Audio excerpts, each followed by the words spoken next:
Você não sabe de onde vem, você não sabe para onde ir. Natal é o farol do provincianismo, entendeu? É culturalidade branca até o osso.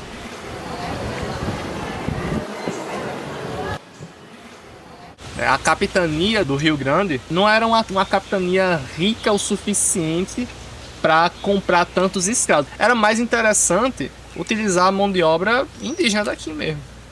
A classe trabalhadora hoje daqui, ela tem essa ancestralidade geralmente mais não branca. O que era indígena virou massa trabalhadora. Daí que vem essa principal diferença, digamos assim, cultural. A gente tem uma paisagem urbana que vai ter lá os seus resquícios da arquitetura colonial, essa presença do homem colonial que vai alterar uma determinada paisagem. A gente tem a permanência de uma paisagem natural que está lá nas dunas. A gente tem uma paisagem mais moderna, pela uma arquitetura moderna. Alguns edifícios vão nos disponibilizar marcas de relações de poder que aconteceram, anteriormente. É uma outra identidade, não é a identidade da colônia, né? Que é o marco do centro histórico. O marco do centro histórico é a colonização. A identidade, vamos dizer assim, da cidade está muito mais espalhada do que focalizada no centro histórico.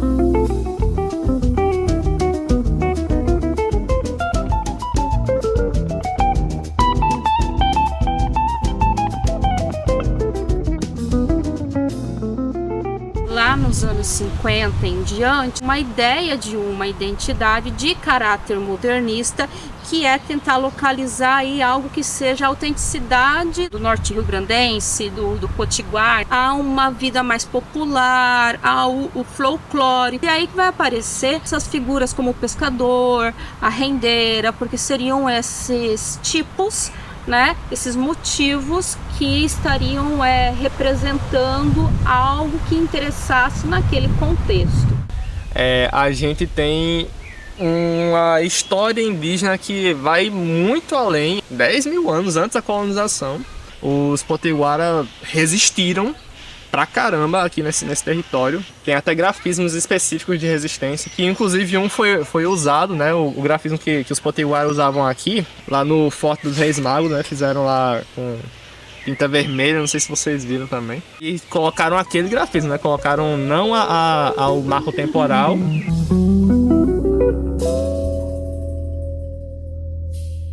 A definição do que a gente chama hoje centro histórico foi uma política durante a ditadura militar para favorecer o turismo, sobretudo nas cidades do Nordeste. E o Nordeste, como uma área de ocupação mais antiga do país, tinha várias cidades chamadas históricas. Recife, Olinda. A delimitação do que a gente chama centro histórico aqui em Natal é dos anos 2000. Então, o grande boom da cidade é durante a Segunda Guerra.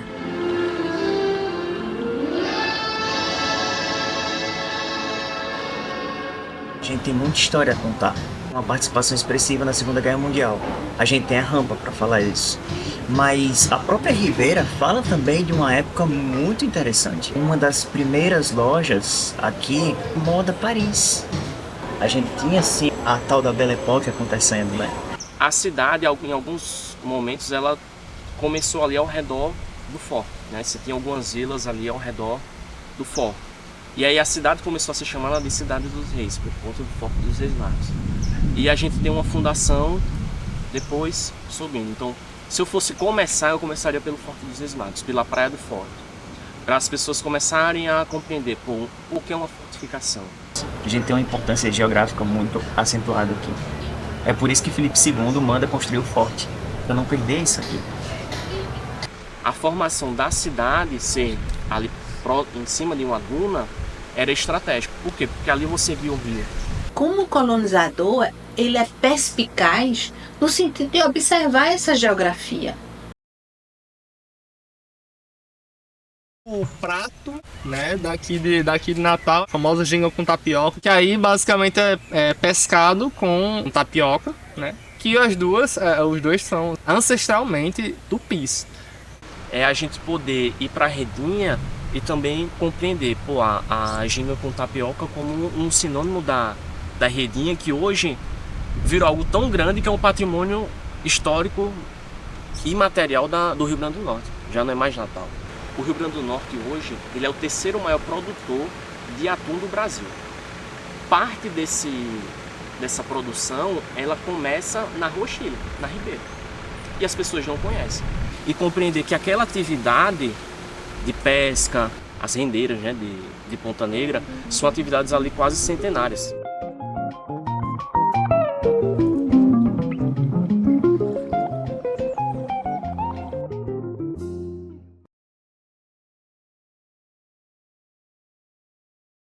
Acaba refletindo justamente a gente entrar em certos equipamentos culturais na cidade de Natal e a gente ver coisas que são bastante anacrônicas do ponto de vista da arte atualizada. Porque a arte contemporânea vai estar tratando de debates que têm a ver com as questões relevantes para o seu tempo. Sustentabilidade, as questões do sul global, as questões da diversidade da experiência humana no mundo, parte de uma paisagem performática, um lugar a ser questionado, um lugar a ser pensado a partir de ações colaborativas, dentro de propostas artísticas.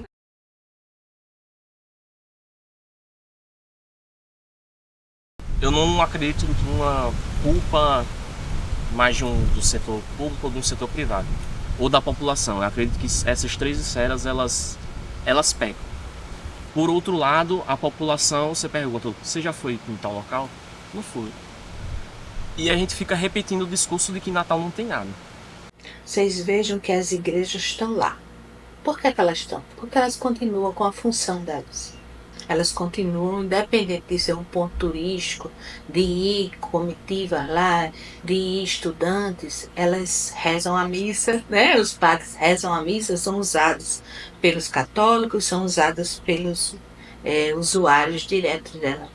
Então, o pior que pode acontecer para não preservar é exatamente não haver uso. A gente precisa usar.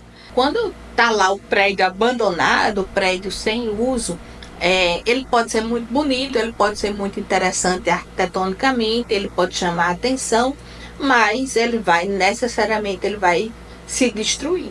Não deixar que a especulação imobiliária oriente a ocupação daquilo ali. Ficar torcendo para um prédio cair e se transformar em estacionamento.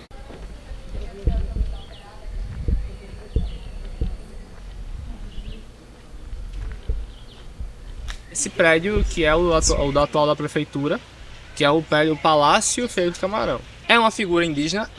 Foi ele o principal agente que ajudou os portugueses a retomarem essa terra. Então, colaborou. Então, a gente gosta de você. Se é indígena e está sendo homenageado de alguma forma, vai ser uma figura relativamente controversa.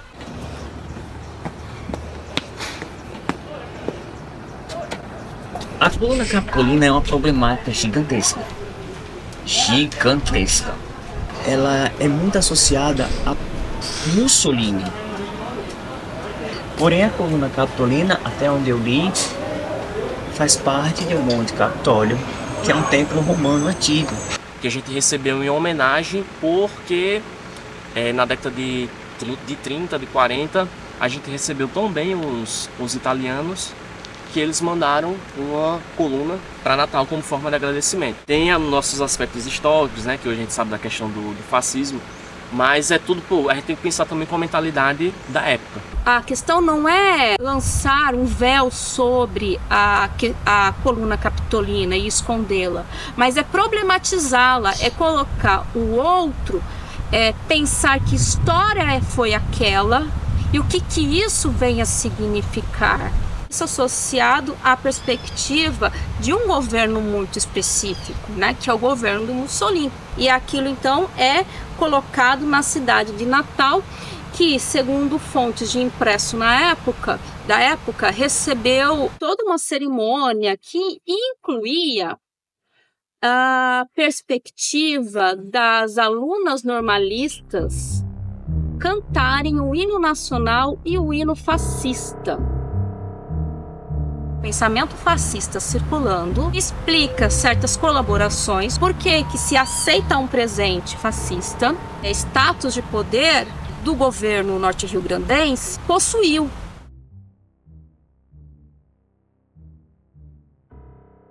Aquela lenda urbana da Viúva Machado, até que ela era o Papa Figo. Eu sei que tem um veio aí meio machista, até porque ela quem cuidava dos negócios dela e tal, mas do ponto de vista dessas lendas, dessa coisa que pode chamar o turista, tem uma fonte inesgotável disso, que são os livros de Câmara Cascudo, né? Câmara Cascudo, antes de qualquer coisa, ele foi o grande folclorista, né, do Brasil. Em vez de a gente focar nos locais, né, focar mais nas pessoas e nas histórias que deram vida àquele local. Carnificar, se existe essa palavra, a história, né, eu acho que seria o mais interessante. Eu, como pesquisador, entendo que talvez no futuro a gente já não tenha mais esses relatos orais. As pessoas vão falecer, vão sair de Natal e a gente está perdendo esse pedaço da nossa história porque a gente não está documentando.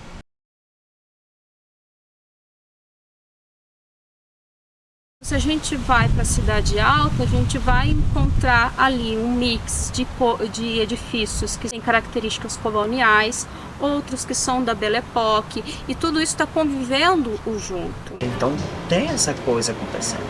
Mas hoje em dia, quando você entra na Ribeira, a sensação é de insegurança, porque existe um monte de prédios históricos e totalmente caindo aos pedaços. Às vezes eu gosto muito de pegar um fragmento do prédio para que a pessoa preste atenção e depois a gente tem o prédio como um todo. Porque eu acho que trazendo essa beleza para o cotidiano, a gente começa a cobrar de forma mais efetiva. A antiga rodoviária, que por um tempo abrigou o Teatro de Cultura Popular, um equipamento importantíssimo que está fechado há tanto tempo. O que já houve na Rua Chile, de eventos e tal.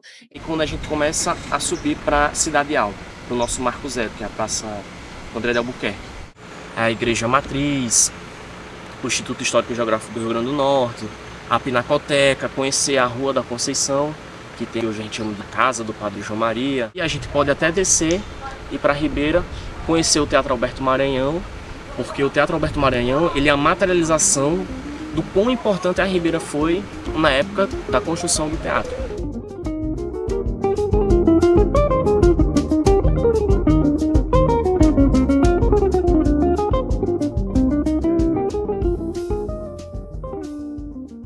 Bate de frente muito com os interesses políticos. A gente tem sim que revitalizar e tomar de posse o Beco da Lama, por exemplo, a Praça André de Albuquerque, é conhecida como Praça Vermelha, claro que com segurança para a população.